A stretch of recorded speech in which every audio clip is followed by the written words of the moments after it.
very fortunate to have with us today Mr. Rashad Hawkins. Rashad is an independent hip-hop artist, producer, and grassroots community organizer. He started his organizing career working with community law in action, developing and organizing youth around an initiative called the Just Kids Partnership. As co-creator of the initiative, Rashad implemented the Just Kids grassroots campaign strategy to successfully change legislation and remove youth from adult jails. He developed the campaign's core alliance of youth leaders, which under his leadership was recognized with awards such as the John P. Cervantes Courage Award in 2011 and 2012, and the Open Society Institute Audacious Individuals Award in 2013. Notably, he co-chaired an alliance of over 30 organizations that stopped the construction of a proposed jail that would have housed youth in Baltimore. Simultaneously, he worked relentlessly on his music career while remaining completely independent, writing his own lyrics, producing his own instrumentals, marketing himself, and booking shows. Rashad believes strongly in the power of music and art to transform people and communities, and he calls himself an artivist, a combination of art and activist, right? So in March 2015, Rashad started his own company, Be More Awesome, Inc., which challenged him to strengthen his capacity for change as he saw his community's realities through a new lens. Under his leadership, Be More Awesome, Inc. has hosted several events and performances, secured contracts to serve youth-focused organizations, built partnerships, co-planned 2 national conferences, and co-organized the first ever mayoral forum on arts and culture in Baltimore. So he has married both spheres of his life, arts, activism, and community organizing, and therefore he calls himself an artivist. With programs such as the Youth Resiliency Institute's Long Nada Law Project and a documentary film he produced, Rashad has mobilized young artists throughout Baltimore to voice their perspectives on issues that impact their communities and promote change. He has been featured in the Baltimore Sun, Baltimore Social Innovation Journal, Baltimore Fishbowl, and several independent blogs and news outlets. Please join me in welcoming our 2021 Connecticut Civic Ambassadors Summit keynote speaker, Rashad Hawkins. Welcome, Rashad. Thank you so much. That was such a generous introduction. I want to first off send you guys love from Baltimore. I love the work that you are doing. It's been amazing to hear from a lot of the speakers today because we were working on a lot of similar things. Thank you for the introduction, so I won't have to go too much into my background. We can just get straight into what I want to talk about today. Today, we're going to be focusing on activism, organizing, and systemic inequity, and how we work to address those things within our work. A lot of folks have touched on several things that's going to make my job a lot easier. So Be More Awesome, Inc., our mission is to address systemic inequity through intersecting arts, activism, and entrepreneurship trainings and projects. So what that looks like is not only doing activism as far as legislative advocacy and changing policy and those type of things, but also empowering people in every way. So we're talking entrepreneurship, or at least having the skills to make you more competitive in the workforce or in your educational career. We're talking the arts, which is usually buried in behind the scenes of movement work, but is actually at the center of movement work. Everything we do, from our public awareness campaigns to even storytelling to get a point across and move people to action.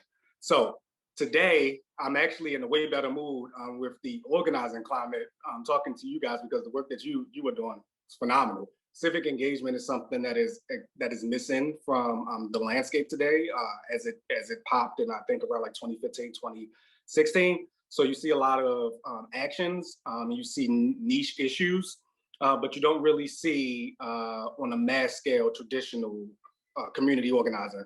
And you don't see a lot of folks who are coming into the field having, yeah, we're gonna start on that slide, having that skill set or understanding what it is that we are doing And I'm gonna explain all of that, not to be disrespectful to anyone, even though you guys are doing the work correctly.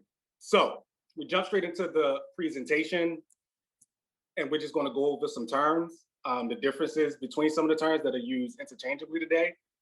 Advocacy. Advocacy is the act of arguing for a cause supporting a defendant, right? So from lawyers to organizers, everyone advocates in some capacity. When I first got into the nonprofit field, I was a teenager. I was in high school. I was in an after-school program that kept me out of trouble and taught me advocacy skills. It was ran by lawyers. It was called Community Law in Action. That was the organization that ended up launching Just Kids. So I learned all of these things at a young age and how to use your voice, youth leadership. They were really pushing us to the forefront as leaders. So I want to go to the next slide. Organizing. So this is to arrange systematically for united action, empowering people to empower themselves and challenge the balance of power. So what I show, and I'm pretty sure you guys are familiar with, is the picture of the little fish and the big fish. So it's pretty much on the first picture. Oh, there we go. That one. So on the first picture, it shows the big fish, which could symbolize anything from a landlord to big pharma, government, whatever. And the people who are not organized, they don't have as much money, they may be directly impacted by the issues themselves, people of color, women, those type of things. They are more vulnerable when they aren't organized, when they aren't empowered, when they aren't working as one, right, in a democracy. So in the second picture, it shows them being organized, and you see what happens with the big fish. That's what you want to do in any organizing situation, is challenge the balance of power. People have said it earlier. Those most impacted should be leading the charge. So if we can go to the next slide. So organizing versus activism, right?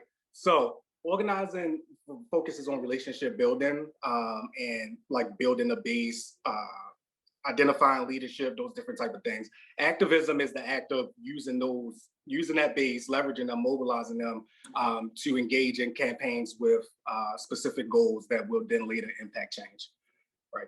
So we can go to the next slide.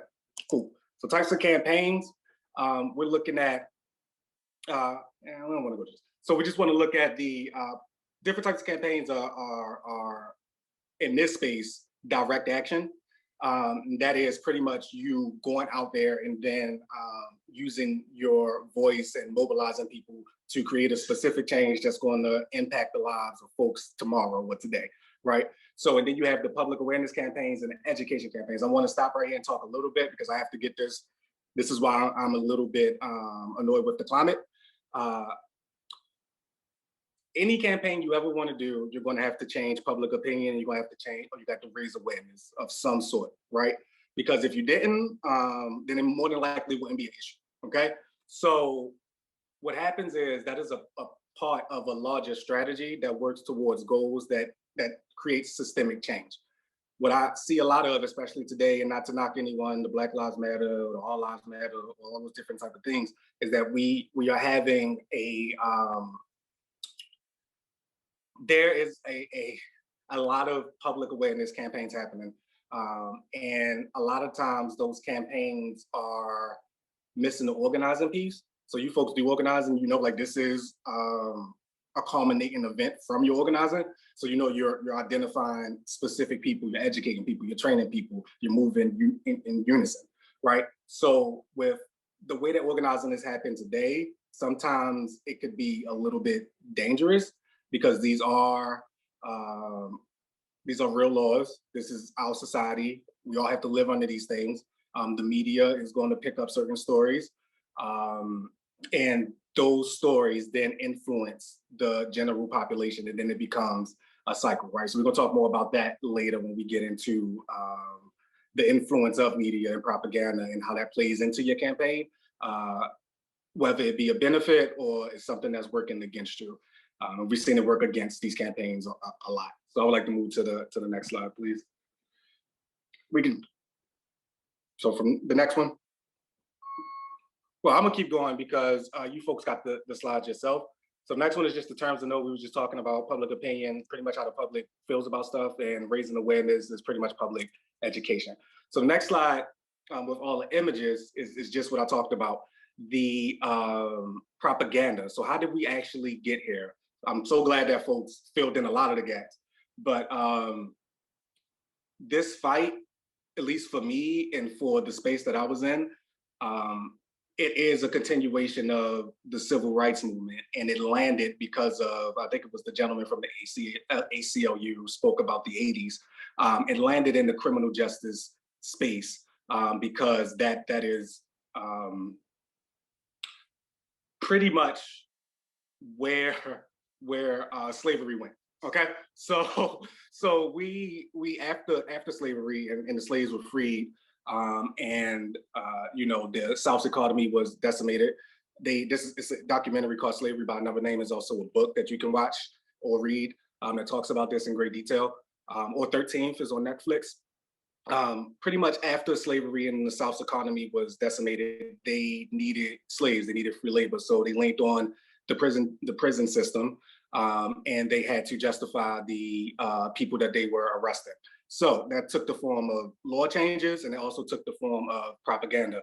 In the book and in the documentary, they both outline very nicely that Black people, right after slavery, we were looked at as trustworthy folks. Like, we were the ones that were still taking care of the house of the white folks and all those different type of things, right? And then after they started to put out this propaganda and stuff, the view of Black people started to change, and that then justified the treatment of them and them being put away with these trumped up charges and long periods of time just so that they can help build the nation. So then after that, we fast forward all the way into the drug epidemic in the 80s, and then the fear of the super predator that created all these tough on crime laws that expanded some laws that included youth charges adults, and that's how I got into the criminal justice space. You got mandatory minimums, you got all these different type of things that pretty much just filled, and it's not all. So some people will tell you that it's all for profit. Well, the gentleman from the ACLU explained it the best. A lot of these things aren't even for-profit prisons. We're just in the middle of the culmination of years and years of racism, systemic and intentional, and all for money, right? And now we could go back further, but there's like videos and stuff I'm gonna send y'all that talks about Bacon's rebellion and how this division really started.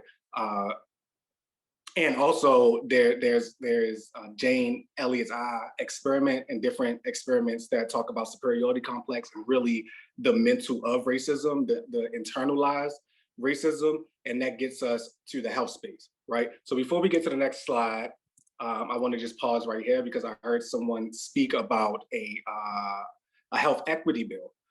So we actually just passed one this session. Our session is from January to April. And with that, the idea for that came from Ohio. They were looking at making racism a public health crisis. And awesome idea, something I wanted to do since 2018, when we really started to peel back the layers of systemic inequity and also internalized racism, right? So we moved to the health space from the juvenile justice space because overall, once we stop looking at these niches, we are all connected. It's intersections everywhere.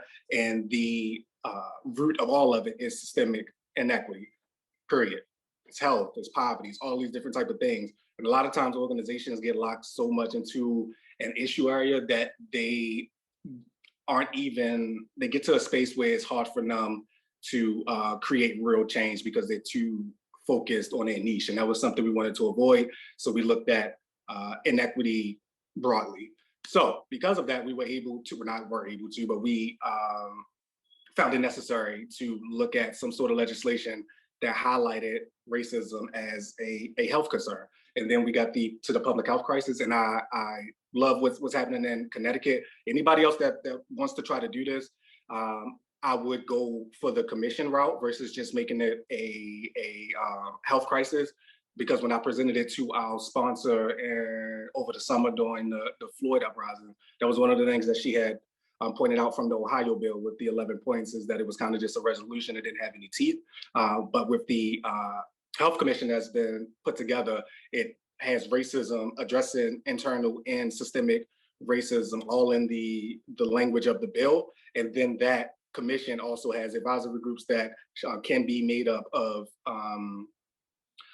folks who are directly impacted from the community, people in organizations, those different type of things. And it has so many agency folks on there, and they are going to collect and create and exchange data, which then gives you the tools that you need to advocate, and they're more than likely are going to be advocating from the inside, but I wouldn't count on that because there's so many things that have happened. I know somebody brought up something from 2003, so many things that have happened without teeth or follow-up or oversight that just lays there until the next person comes and say, wow, we aren't doing this. So our bill is probably very similar to the Connecticut bill. So I think that that's excellent work, and that's going to lead to actual change and equity over the long term, and we'll talk about why. Next slide. So that's just some campaigns that I wanted to highlight: Women's March, PETA, Our Equity is Awesome campaign, Truth. These are different types of campaigns with different components: public awareness, changing public opinion, legislative advocacy, advocacy within the agencies, those different type of things. Go to the next slide. So young people, how do they fit into youth organizing? I've talked about this and I've also experienced it myself. Young people are they should be, especially those who are most impacted, they should be at the forefront and leading because they are the next generation, they are the most current. But we have seen that being done different ways. And the way that we did it was the most effective way and least harmful to the child in the issue. And that's another thing that I'm seeing a lot of today. We're going to talk about the models right now. So the first model that we see, we call it the parrot team model, like a parrot, like a bird, excuse my accent. So what that looks like is young people, like, you know, they're getting talking points. They just pretty much parroting what the older folks and the experts have laid out for them. Like, these are the issues. We just need a young face. Like, you go do that. That's extremely ineffective, right? So the second model, we called it the Lord of the Flies model. And that is when young people are pretty much like, as long as they engage and they're doing something, everybody's clapping, everything's okay. And that is one of the reasons, I know for a fact in Baltimore, because I know some of the organizations, that is one of the reasons why you're getting so many actions that don't necessarily have any strategy behind them. That and the media being a business and they want to get the most shock value things. But the model that does work is what you guys are doing, and what we have done for years, is the youth adult partnership model. So that is when young people are put in positions of leadership, but they are also given the tools, the mentorship, the guidance from experts, and they are held accountable. Okay, so that is how you develop young leaders and organize correctly. Next slide. So we're going to, this is my favorite part. We're going to get into the actual strategy. I'm not sure who is familiar with Midwest Academy, but that is the holy grail for me when it comes to direct action campaigns. Okay, so we have used it. We've been successful in several campaigns, and this is just the outline. We're gonna go through each one separately. You first identify the issue. You become an expert on the issue. Those first two things are so important, and I see it missing so much today, right? So before you even start, you have to be correct, and it's not just broadly correct. Like, yes, we know racism is a problem. We know police are a problem, but what is a fix that is feasible and in the best interest of everybody? And that is what everyone's missing. That's why people don't win, or they win and excuse me, they win because of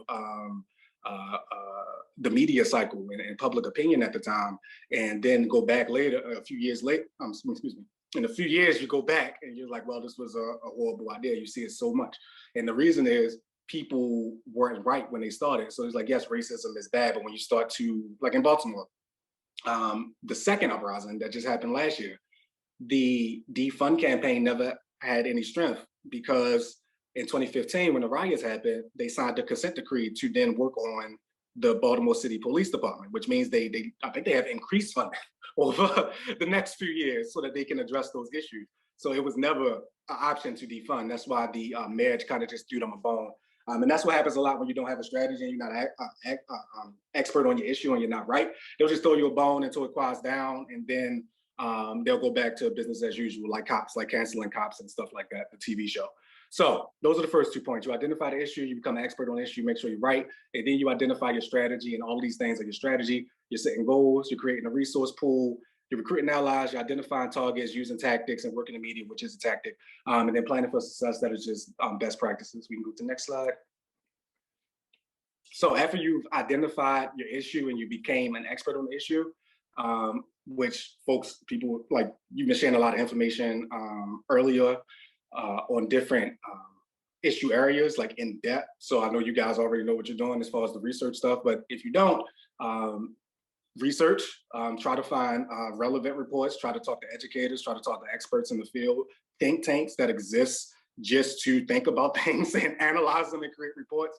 Talk to those folks, get those reports, and then learn. And then you also want to make sure that you're coupling that. So a lot of people stop there. Y'all was talking about that too. The grass top speech is never going to come from the top down. It's going to always be from the bottom up. So you need to get out into the communities, do your one-to-ones, all those different type of things, and actually organize, collect stories so that you can have the most correct solution. So once you do that, you're setting goals. You want to set long-term goals, intermediate goals, and short-term goals. Your long-term goals are usually far off, like we want to end the automatic charging of youth as adults. That is probably going to take some time, right? Your intermediate goals is like, what is a win now? What is something that actually create a change in people's lives today? And it also has to work towards your long-term goal. And then your short-term goal is what gets you to your intermediate goal, and then which then gets you to your long-term goal. And the short-term goal is almost always a number, right? So if our long-term goal was to stop the automatic charging of youth as adults, which we still ain't do. We got kids removed from adult jails, right? So they're still charged as adults, but they're held in juvenile facilities, and we're still fighting to get them out of, like, completely get rid of direct file, and they won't be charged as adults like they did in New York and North Carolina. We did some work with, what is it, Action for Children, like 2011, 2012, with their Raise the Age campaign down there in North Carolina. But yeah, if long-term was to stop the automatic charging of youth as adults, then in our intermediate goals were to stop the construction of a jail that would house youth as adults, because the reason that they wanted to build that is, I'm not sure if people are familiar with the Prison Rape Elimination Act from 2003, sight and sound separation. Kids can't be in there with adults, period. So our genius folks here in Baltimore, they decided to build a new facility versus moving kids out of the adult jail. It was like, that can't happen. So we organized around that. And then we got that off the table. That was our intermediate goal. And our short-term goal to even get there was always a number. Like, you need this legislator, they're in this district. We need them to vote for this. They need to know that their people want them to vote for this. So you need to go in that community, you need to talk to their people, educate them for real, not like a trick or some blast that's just very thin, like I don't know, like this person is racist, fire this person, like all that type of stuff. Like, you want to go in there, talk to their people, get them to support, get your petition or your postcards or whatever that's directed to that target, which we'll talk about. And then that is your short-term goal. You're going to have several short-term goals. You want to keep on redoing them. So you got this petition, 100 was your short-term goal. This petition, 300 was your short-term goal. Facebook, like 100 likes, that was your short-term goal. That is always happening. And then you get to your intermediate goal, and then that would get you to your long-term goal. So our thinking with the removing kids from adult jails and putting them in juvenile was that one of the biggest pushbacks that we got was that you can't mix these kids. These kids are different. Y'all know science. Y'all know that's not smart. So we wanted to make the case that these kids could be with other kids because they may have more trauma, they may have more issues, but they are the same kids and their brains are developing the same. They may need more care. They may have an IEP, all these different type of things, but they are the same kids. Right, so you get them in there, you get your data where you're tracking them and showing them that they are able to be held in these facilities, and then later you come back to end the automatic charging of youth as adults. So that's what a real intermediate goal looks like, and definitely works towards your long-term goal. But, and I'm gonna be real with you, in real life, these things happen as well. I ended up as the founder of Be More Awesome, going back into the juvenile facilities and teaching creative writing. And I had one of the most difficult classes I ever had in my life. And I was like, what is going, like, who are these people, right? And they was like, these are all the youth charges adults. These are all the youth charges adults. And I was like, okay, right? So that's, again, like, we were as correct as possible. And still, in practice, you they need better counselors. They need better things inside the facility for the young people. And there's so many layers and so much bureaucracy that sometimes when you're talking to a legislator and they don't want to pass a bill, is because they already know that, right? But that is why it's very important to do oversight. You need to track, because I was able to help fix that. And you need to make sure that you do your research and you are the most correct before you even start, and then you set your goals and then you work towards them. Again, long-term, distance, intermediate works towards the long-term, short-term is always a number and works towards intermediate, which works towards the long-term. If you have these in slides, if that's confusing. Right, so you create your resource pool, and that's just identifying money, partner, space, those different type of things, all the different type of resources that you bring to the table. Money isn't the only resources. You also want to identify skills, those different type of things. So actually I'm not going to use me. I'm going to use Dice. Dice is an artist. He was an organizer with Just Kids, but he's also a battle rapper, right? So he comes in with this is why you do your one-to-one. So we're talking before he's even in Just Kids. He's like, oh, I battle rap, right? So it's like, oh, identifying leadership. So like, what you write your stuff? Like, yeah, like, okay. You perform it live? Like, yeah. Like, how often you mess up? Like, nah, you know how people be when they rap. I was like, all right, cool. That's a public speaker right there, okay? And then you just transfer those skills. That's what we are built on as an organization. So next slide. So the next slide is recruiting allies. And this is also the time you want to identify your opposition. These are groups that are similar to you, same issues or in the space of the same issues. You want to recruit those who are harmed by the problem and people who will benefit from the solution. And when you're identifying those folks, you also want to identify the people that will go against you. A lot of folks was not ready for the fraternal order of police with all of this defund stuff. I already know about the fraternal order of police because we did the jail stuff. They are well organized, they fund people, right? So you need to understand who you're going to be going up against. And if you're trying to stop a capital project, you're messing with people's money. Like, you got so much stuff. But this is the stage when you do that. So next, we got identifying targets. We was just talking about that when it comes to setting goals, and this is very, very, very important.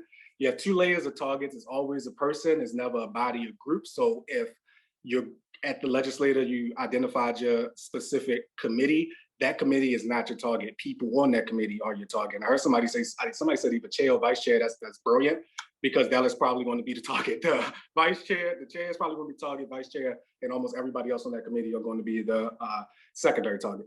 The primary target is the person that can give you what you want. They can just yes or no you right there. A lot of people are missing that. Like, they be asking the wrong people. Like, we need to ask the cops when you should be asking the mayor, right? Those different type of things. Person that can give you what you want, yes or no off top. That's the boss in most situations. Like, if you wanted something done and be more awesome, you'll probably want to come talk to me before you talk to anybody else. You wanted something done at McDonald's, you can talk to the GM, which is better than talking to the manager or the crew. And if you can get to the owner, you're pretty much in there, right? So that's the primary target. The secondary target is the person who has power over the primary target. So that could be anybody with some sort of influence on the primary target. So if I'm going at the governor, lieutenant governor would probably be, but it's not just the lieutenant governor. You got to look at all of the people that may have influence on him. And we're not just talking voters. We're talking his funders, right? Or his or hers or their funders. We're talking wife. Like, if I wanted to talk to Barack Obama and like I can get introduced to Michelle, it's likely I could probably meet Barack Obama, okay? So primary and secondary targets are very important, because no matter what you're doing, as far as actions, your action should always have a target, and your action should always be working towards a goal. So we go back to the petition or the postcard. That petition should be going to a specific person who is a target, right? So that target should be able to give you what you want. So everything is very strategic. Everything is done for a reason, and that's why some groups who follow this and are able to legitimize themselves and have credibility, they tend to win a lot more and create a lot more change. And they also are a lot more quiet, because all you got to do is like 1 or 2 rallies, and next thing you know, you're going to be invited to a lot of meetings because you're the ones that can get them out of office, and they don't really want that problem. So the next slide is the media. That's the same thing. I heard somebody said like 40 op-eds. That's incredible. That is a tactic. Working the media. Okay, and you can do it yourself. You can use social. You can print stuff. All forms of media. And we know why that's important now, because we talked about the influence of propaganda used negatively, right? So that's just the next slide you have for yourself. It outlines the different tactics that you can use. And just keeps going, community events, those type of events. And then we're going to jump all the way down to recruiting 101. If you can follow on the slide all the way down to recruiting 101 with the bar graph. Right there, cool. So when it comes to recruiting, this is the organizing piece, right? So it's the relationship building, the one-to-ones, those different type of things. But it is ways that you can do this, not quickly, but the most impactful way. So minimal wasted time, very directly targeted, working towards your goals, very high chance you're going to win if you did everything else before that I said. So cool. So you want to get the yes, and who would you be more likely to say yes to? Friends and family, or organization you support, organization or event that you care about, or just a complete stranger? Pretty sure you can answer these things, but the reason that I asked that in that slide is because this is how your network is broken down on levels of effectiveness, and this is how I work, right? So this is how over the last decade that we have been able to do work, not only in the organizing space, but also in the art space with little buzz, right? We did get some press here and there. We probably going to get more in the future, but this is complete grassroots. And the reason why is because we utilize best practices like this. So the top of your network is people who you know. These are people like family and friends, people you worship with. They care about you. My base is built on this, right? That's my foundation. So anytime that anything is going on, I know that I have these people, right? They care about you. They don't care what you're doing. Like you're their daughter, you're their friend, whatever. They're gonna say yes, right? Now I have to be specific. I'm directly impacted. I'm a person of color. I'm from the community, born and raised in Baltimore, like the Y of Baltimore. So that works for me, right? It's true, but it may not work for everybody, okay? So the second level would be people you don't know personally, who you know care about the issue. So these are folks that are aligned with your organization or just your issue area. Then you have people that you don't know if they care, but they likely care about the issue. And this is folks in just like your space, right? So that's like if theoretically we all should care about this, but if I'm on juvenile justice, I don't know if the climate person cares about Black people, right? That's the issue we was talking about earlier. That's why we focus on equity. You guys are doing awesome, right? Those folks may or may not agree with you in your space. The likelihood of getting a yes goes down. And then you have the final level. These are people you don't know and people that like you don't know if they care about your issue. And these are randos. And that's when the rule of halves come into play. And it's a rough rule. That's like if you just pop up somewhere random and just start talking to people. Our rule used to be that if you wanted to talk to 50 people, if you want to pick 50 people to show up, you need to talk to 200 because only half of those people are even going to remember who you are. That's 100. And out of those people who remember who you are, only half of them are going to show up. Okay, cool. Next. Boom. So you want the yes. How could you say no to someone who respects your time, makes sense, has a plan, isn't asking for too much? Right. So I have in this, the next slide, and in your the package that you will get, it's outlined. It also has blank lines for you to fill in. When you're advocating or you're recruiting, like this is the outline that you want to use. It's straight to the point. Introduction, problem, solution, take action. Pretty simple. Introduction. Hi, my name is Rashad Hawkins. I'm the founder of Be More Awesome Inc. We focus on and utilize intersecting arts, activism, entrepreneurship trainings and projects to address systemic inequity. Those type of things, or like whatever you do, whatever your introduction is. The problem, you want to lay it out really, really clearly. Right now, there's growing inequity in the United States because of straight to the point. Maybe throw in a fact, a number in there, X percentage, depends who you're talking to. Clearly outline the solution. That's the problem too.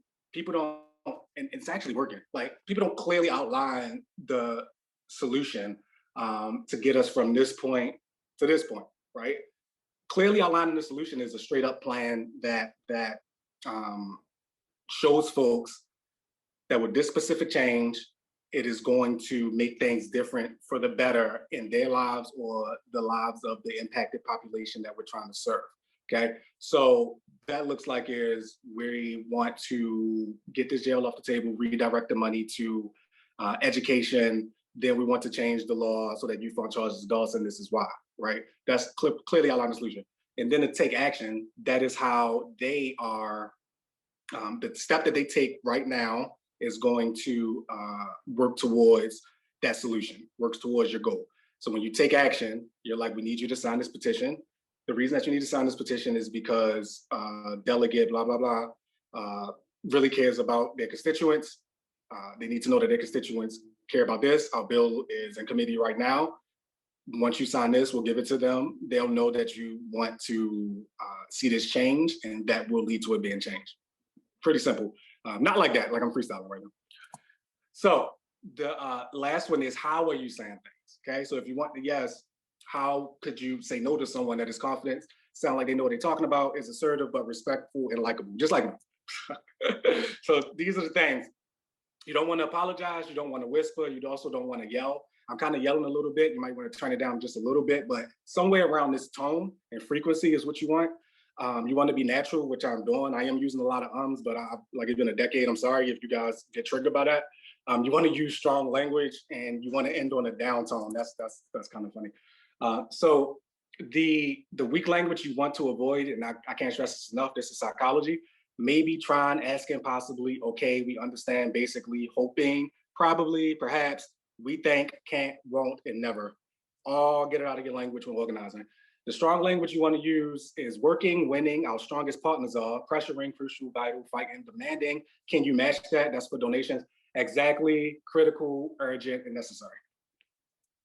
Boom. So we want to talk a little bit about the Equity is Awesome campaign, and I touched on our bill earlier and how it ties in.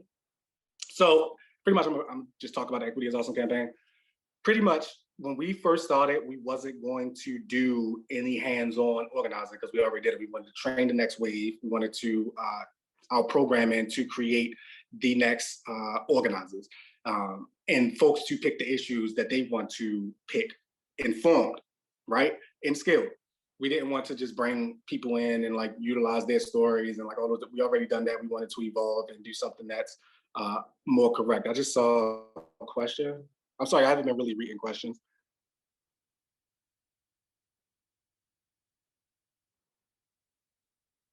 Yeah.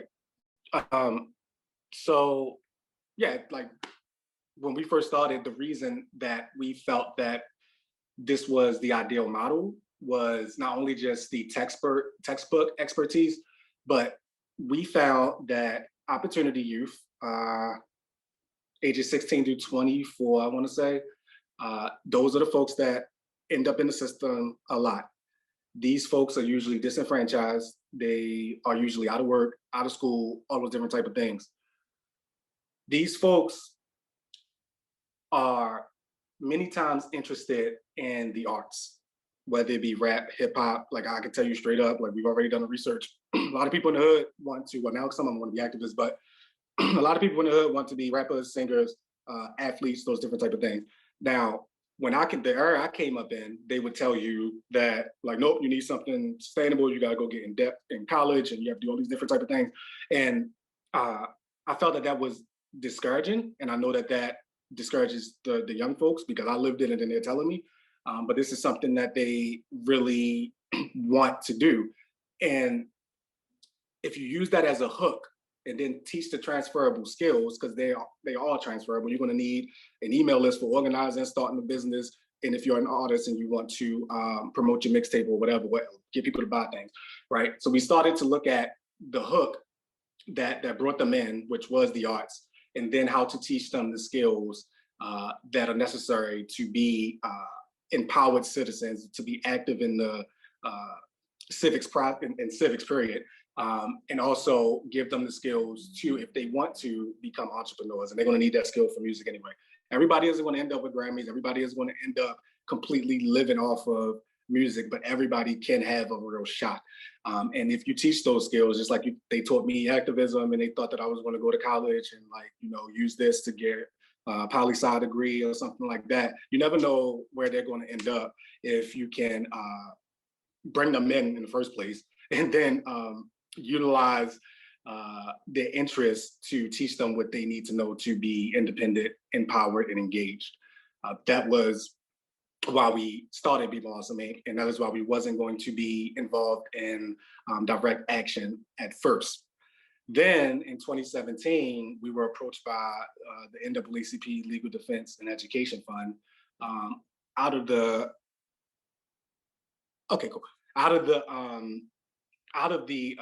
consent decree that looked at school police and uses of force. And what they wanted to do was create a school police policy that would move school police from uses of force to de-escalation. So, and then we had veterans who helped found this organization, and then we have our young people, K9, all those different type of folks. We brought in, because we was ready to go, because we was already teaching it. And then we got engaged in that, and next thing you know, it was a snowball effect. It was like, oh, like, you know, now we want to work on this, and work on that. And then we're back in the process and expanded that arm of our organization. Cool. So I want to make sure there's some data in there, but I think that we pretty much got through everything. Yeah, the data and stuff in there, like you guys pretty much know, is talking about racial threat, a lot of pain and welch in there. I'm not sure if you're familiar with, what is the name of that report that looks at inequity? I'm gonna send it, but it's a report that looks at the achievement gap. And I think it's from, had to be 2012 or 2013. That's a lot, yes. It has a lot of information in there that talks about the direct line from poverty and inequity to a lot of the other issues as far as education, even stress and mental health in parents.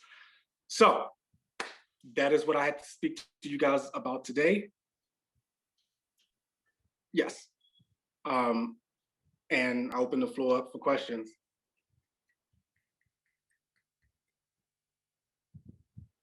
Thank you, Rashad. I can read out some of the questions that we have in the chat. Cool. So looking here,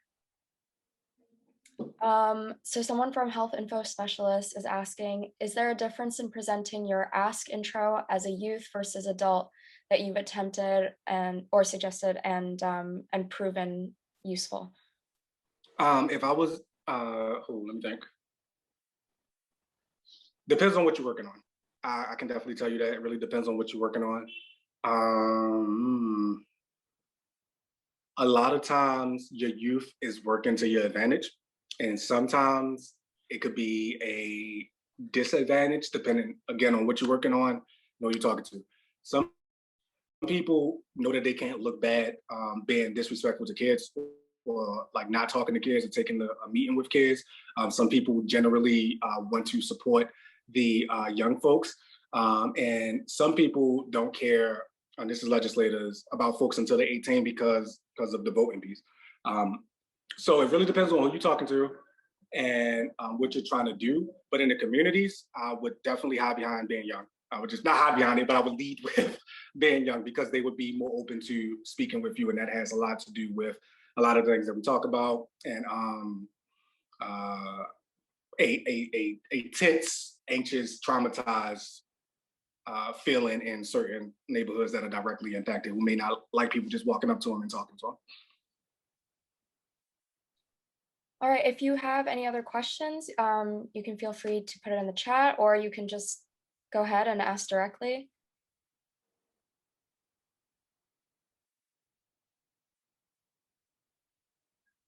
So we have a question. How have you engaged white folks to be a part of your campaign? Oh, so my career was, so I'll be honest with you. I hope nobody from Black Lives Matter is here, but I'm not a supporter of Black Lives Matter. I support what they're doing theoretically. But again, our campaign is called Equity is Awesome because of marketing and also because of how the system works, right?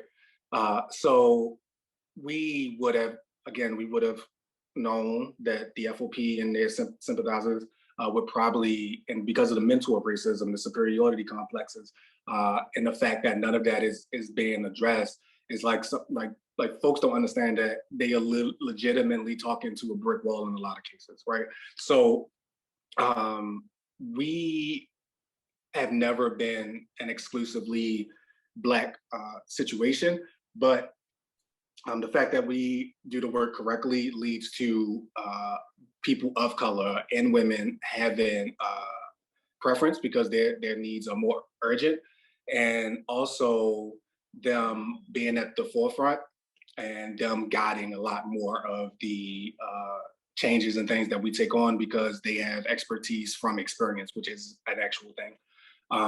But my career was pretty much started by white people. Laura first, she was with Cities United for a while. She has her own company. She was at Community Law in Action. She was one of my mentors, one of the people that helped keep me out of trouble. She the one that broke, well, no, Terry was the founder of that. He was a lawyer from University of Maryland. Both of them are white. He came from Ohio. They were the ones that was like in 98, starting in 98. I came in like 2005, 2006. I was like, we just want to get these folks and teach them how to fix the problems themselves at a young age, right? So Laura brought me in as Terry started the organization. Laura brought me in on staff, and Laura's on my advisory board right now. Yeah, I mean, like I've always been somewhat conscious because I'm from the streets, like of people trying to manipulate you and stuff like that. So I've stayed clear of different organizations that use those models of the Puritan model, tokenism, like all those different type of things. But yeah, I can't talk about other people's experiences, right? So some people legitimately have had bad experiences with white organizations, like that's your experience, I understand that. But for me, we do the work correctly, which means those directly impacted are at the forefront, but we are about making a more just society. And we understand that society is also under systems like a democracy, right? So it doesn't make I'm an independent voter too. I want to open up the state. It doesn't make any sense to have certain divisions when they aren't necessary because it could come back and bite you. It doesn't make any strategy sense. So they're there, but people of color are leading. Right. And then do you have any tips or suggestions for engaging and empowering even younger kids, maybe those who are in elementary and middle school?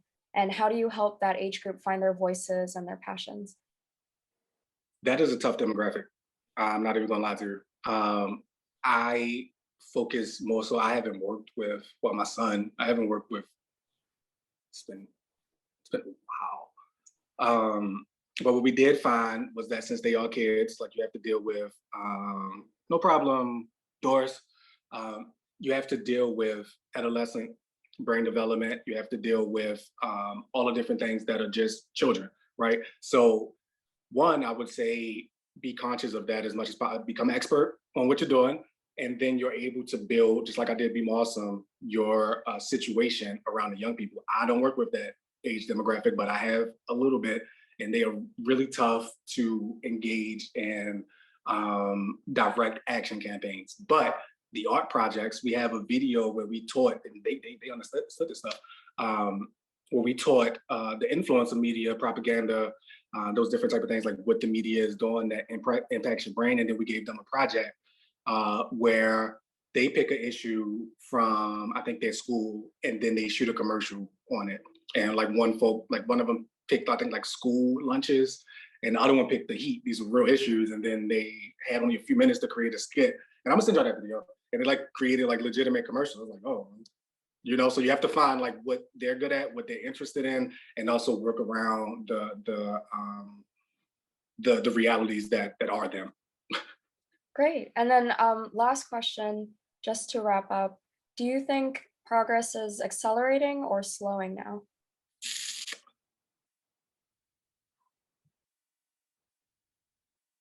I think that we're at a juncture point, like at a crossroads or something like that, where the work has been happening successfully, very low key, but it has never had this much attention. Never been this big, so there's a lot of opportunity. But because of the way that it got big, it presents some challenges. So I've like this Supreme Court stuff. What was it, juvenile life or something like that? Like they just ruled on. We've been past this, even at that.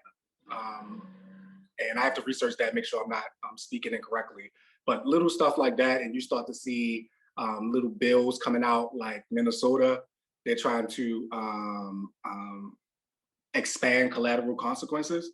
And there's no mistake that that is a place where a lot of this stuff is happening at. And then they even actually tried the less police stuff. It was no plan. So it didn't turn out well. So yeah, that's why we ran and did the health equity bill when we saw everybody speeding up reopening. Because I see more questions. Because we saw that this could go in several directions, especially in Baltimore. And that did definitely lead to reopening, even though it wasn't possible to defund police. Somebody knocked down the Christopher Columbus statue and was like, okay. And then the governor used the fact that it was thousands of people out in the street, and it's ridiculous that Baltimore wouldn't reopen, and then we reopened, and COVID, and back to inequity and health. Yes. All right, well, I'm afraid that's all the time that we have, so I apologize if we weren't able to get to your question. But Rashad, thank you so much. That was a brilliant presentation. Thank you. Thanks for having me. Thank you, Rashad. Really wonderful, really wonderful. And we do have the questions in the chat room, and Zoya will be collecting those, of course. We are now going to break into 3 small groups, and you'll be met there by a facilitator who will be engaging you on questions related to how do you do this organizing around, in community, around racial equity goals, addressing disparities, and how do you bring different voices in and different people into that work. So we'll break into 3 groups, and then after that, we will take a 5-minute break before we move on to the training. Thank you. So we're going to ask for the moderators to share with Zoya your comments or discussion in your groups, and then we'll we'll do a 5-minute break. But let's wrap up this by sharing notes and takeaways. Yes, Neha, if you wanna start. So to the other moderators, if you would like to send me the full copy of your notes, but just share one key takeaway that you found in your groups. Okay. Oh, I should have probably shared it then. But yeah, one key takeaway that our group really talked about was getting more representation on boards, like nonprofit boards. We don't see any diversity, and so having more representation on those boards, and just in general, more involvement, even in the town level as well. Getting more representation in our different committees, housing committees, and if you know someone who is wanting to be more actively involved in some sort of commission, like LGBTQ commission, then, and that's their strong point, then make sure you share the resources and let people know. And you can also share, if you're interested in serving on a board, in the state board or commission, go to your state legislator, your state representative or state senator, and let them know. You can bring your resume or a statement that says why you care about, why you would want to serve in that commission. All right, and Cameron, do you want to share what you and your group discussed?